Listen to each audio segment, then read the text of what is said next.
Attention! Japan has killed 80 Spaniards in Manila. February 1945. World War II is coming to an end.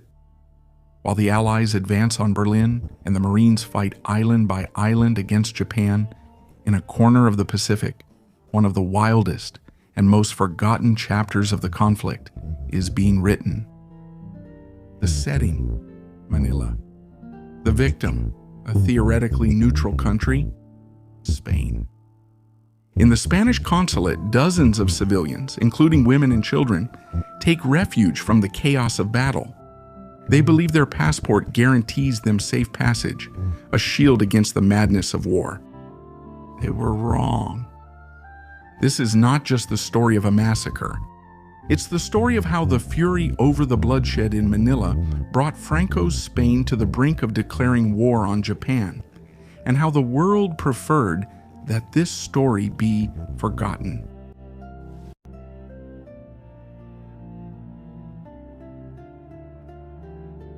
To understand the violence that is about to erupt, we first need to travel to Spain in 1945, a country walking a geopolitical tightrope.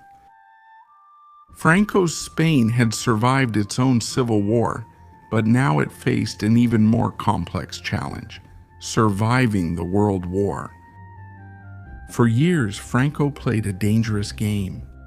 He owed part of his victory to Hitler and Mussolini, and he didn't hesitate to support them with resources, rhetoric, and even by sending the Blue Division to fight against the Soviet Union. Spain was, in the eyes of the world, an unofficial member of the Axis. But Franco, above all, was a survivor. By 1944, with the German armies in full retreat and the Allies landing in Normandy, he knew that the Axis ship was sinking beyond saving.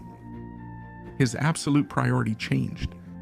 He had to distance himself from his former friends and make sure that his regime was not the next to fall. Thus began a desperate whitewashing campaign. Spain went from being an ideological ally of fascism to presenting itself as an anti-communist stronghold, a guardian of Catholic values, and above all, a neutral country. A neutrality, of course, that came very late and that few on the Allied side actually believed. And in this fragile balance, where did Japan stand? The Empire of the Rising Sun was Hitler's last major ally still standing, fighting with fanatical ferocity in the Pacific. The relationship between Franco's Spain and Japan had always been distant and formal, but now it was downright icy. For the regime, any association with Tokyo was toxic, a stain that could ruin its delicate survival strategy. What Franco didn't imagine was that, while his diplomats were working against the clock in Europe to convince the world of his new neutrality, it would be precisely his weakest link, the one he maintained with Japan, that was about to break in the most brutal and bloody way possible. More than 11,000 kilometers from Madrid, the fate of hundreds of Spaniards was about to be sealed with fire and steel. In February 1945, Manila, the capital of the Philippines, known as the Pearl of the Orient, was preparing for its darkest hour. For 3 years, it has lived under the boot of the Japanese Empire, but now liberation seems near. General MacArthur's American forces are advancing relentlessly, and the battle for the city is imminent. The Japanese commander-in-chief in the Philippines, General Tomoyuki Yamashita, is a pragmatic military man. He knows that Manila is a death trap impossible to defend, and orders his troops to withdraw from the city to avoid a pointless massacre and preserve his forces. But one of his subordinates, Admiral Sanji Iwabuchi, in charge of the naval forces in the city, decides to disobey. Driven by a fanatical code of honor, Iwabuchi refuses to give up the capital. He swears to defend it to the last man and with his last breath. His decision turns the streets, buildings, and plazas of Manila into a fortress, and with that, he seals the death sentence of its civilian population. Amid this imminent chaos, the Spanish community of Manila clings to a hope: neutrality.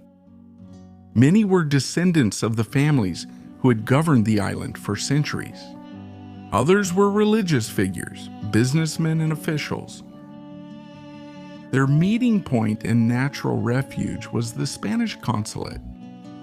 With the red and yellow flag waving outside, they believed they were safe. It was a piece of a neutral country in the middle of hell, a sanctuary protected by international law.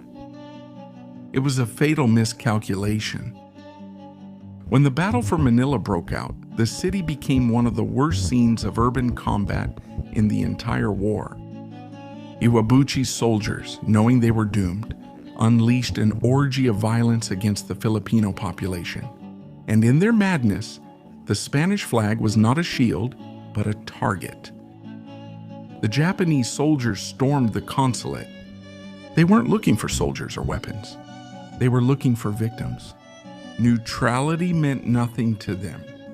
For hours, they hunted, tortured, and murdered in cold blood the men, women, and children who had taken refuge there. The consul himself, José del Castaño, witnessed the massacre and was seriously injured. 80 Spanish citizens were massacred inside the building that was supposed to protect them. And this was not an isolated incident. All over the city, Japanese fury targeted Spaniards and the city's Hispanic heritage. Centuries-old churches were burned and libraries with priceless documents were reduced to ashes. The massacre at the consulate was just the epicenter of a deliberate attack. When the battle ended a month later, Manila was a ghost of a city in ruins, often compared to Warsaw that same year. And among the rubble lay the bodies of more than 100,000 innocent civilians. In Madrid, the first confused reports of this specific atrocity against Spanish citizens were about to arrive. While the survivors were still walking among the smoldering ruins of Manila, news of the massacre began to travel across the world, finally reaching Madrid. The initial reaction in Franco's government was one of confusion. For the regime, the Japanese atrocity was an offense against the nation. Franco and his ministers saw in the blood of the martyrs of Manila the perfect opportunity to carry out the last and boldest of their diplomatic maneuvers. The goal was to definitively break any remaining ties with the Axis and present themselves to the Allies, who were already deciding the future of the world, at conferences like Yalta, as a victim of Japanese fascism and therefore as a potential partner. To justify this radical change, the regime's propaganda machine was set in motion and spread the theory of the three wars. According to this doctrine, the world conflict was not one, but three separate conflicts. The first, the war in Europe against Germany, where Spain claimed to have been neutral. The second, the war against Soviet communism, where Spain admitted to having fought with the Blue Division, but in defense of Western civilization. And the third, the war in the Pacific. This, they argued, was a completely new conflict for Spain, caused by a direct and savage act of aggression by Japan. Therefore, Spain now had the right and almost the duty to join the Allied side to avenge its dead and fight for justice. But this did not remain mere rhetoric. The Spanish government went much further. In tense cabinet meetings, an option was seriously considered that just a few weeks earlier would have been unthinkable: to declare war on the Empire of Japan. The plan that was put on the table was concrete and ambitious. It proposed the raising and sending 2 volunteer divisions to the Pacific Theater, a force that could number around 40,000 men. It was not a bluff. The names of the generals who would command them were even considered: Antonio Aranda, and above all, Agustín Muñoz Grandes. The choice of Munoz Grandes was full of symbolism. He had been the famous commander of the Blue Division, the face of Spanish collaboration with Hitler on the Russian front. Putting him now in charge of a force that would fight alongside the Americans would have been the ultimate political marketing move. The hero of the fight against communism would become the hero of the fight against Japanese fascism. For a brief moment in history, Spain held its breath. The government had prepared the justification. The military plan was outlined, and public opinion, fueled by the press, was clamoring for revenge. Spain was just one step away from entering World War II just as it was about to end. The declaration of war seemed imminent. The Spanish government, feeling legitimized by the Japanese atrocity, prepared to take the final step. Through its diplomatic channels in London and Washington, Madrid communicated to the Allied powers its firm intention to declare war on Japan and its willingness to contribute militarily to the war effort in the Pacific. At El Pardo Palace, Franco and his government waited, with considerable confidence, for the response they believed they deserved: a welcome to the side of the victors. The response that arrived, however, was a rude awakening, a brutal lesson in realpolitik. Spain's offer was not received with gratitude, not even with interest. It was received, as historians describe, with deep sarcasm and was flatly rejected. Both the United Kingdom and, above all, the United States responded with icy reserve. They appreciated the gesture, but made it clear that the war against Japan was a matter to be resolved by the nations that had been fighting and dying in it for years. They indicated that it was an exclusively Spanish-Japanese problem, and that they would not accept any kind of alliance or military collaboration. The door, which Franco thought he had opened wide, was completely closed to him. Why such an absolute rejection? The reason was simple. For the Allies, accepting the Spanish regime, which had received help from Hitler and had flirted with the Axis throughout the conflict, would have been an unsustainable moral and political contradiction. It would have tainted the victory they were already about to grasp. Furthermore, in 1945, the Allies simply didn't need Spain. The industrial and military machinery of the United States was operating at full capacity. Japan was cornered on its islands, and the atomic bomb project was advancing in secret in the deserts of New Mexico. The contribution of 40,000 Spanish soldiers, no matter how brave, would have been logistically complicated and militarily unnecessary. The political price to pay for accepting them was infinitely greater than their strategic value. The Allied leaders saw Franco's maneuver as an attempt to jump on the victory bandwagon at the last minute to clean up his past and ensure the survival of his government. And they were not willing to grant him that diplomatic victory. The rejection was a devastating blow to Franco's strategy. Isolated, the regime had no choice but to abandon its war plans and opt for a much more modest response, one that at least saved face with its own people. With his grand diplomatic strategy shattered against the wall of Allied indifference, Franco had only one way out left: the purely symbolic one. Unable to declare war, he chose the next most forceful step on the scale of international protest. On April 12, 1945, while Soviet troops were approaching Berlin and incendiary bombs were raining down on Tokyo, Spain officially broke off its diplomatic relations with the Empire of Japan. It was a gesture of condemnation, yes, but a minor gesture in the grand theater of the wider war, like an actor slamming the door after never being allowed on stage.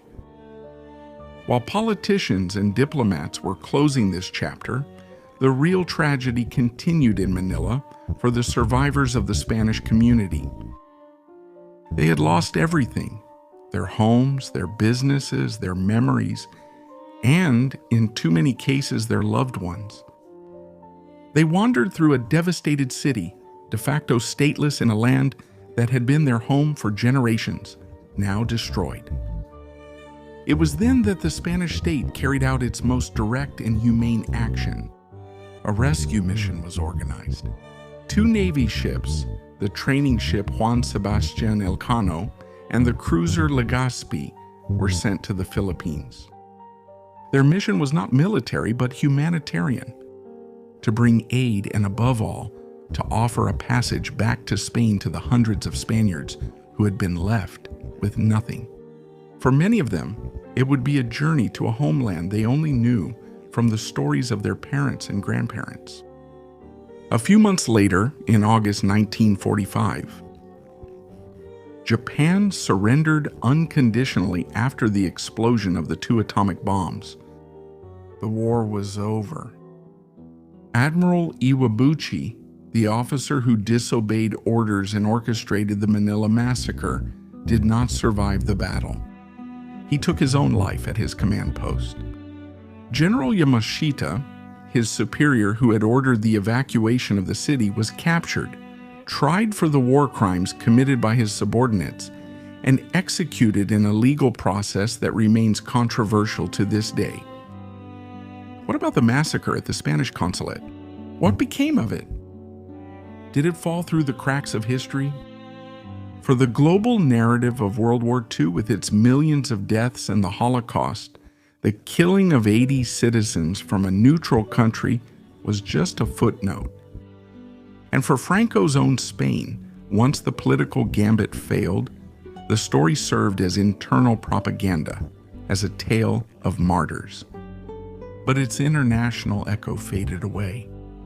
The story of how Spain almost declared war on Japan is more than just an anecdote from World War II. It's a brutal portrait of how human tragedy becomes a piece on the chessboard of geopolitics. It's the chronicle of Franco's Spain trying to survive, and of a world that, in its victory, decided who deserved a seat at the table and who had to be left out.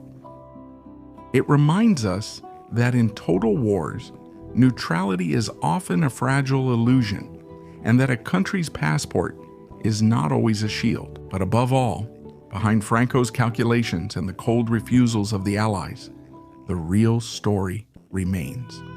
That of 80 men, women, and children massacred in a consulate, and of the hundreds of survivors who crossed the world on a ship to start anew.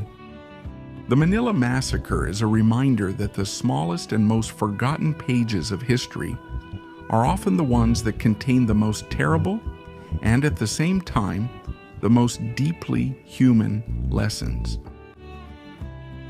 No olvides en suscribirte al canal de Historia Hispana. Y ahora, continuamos.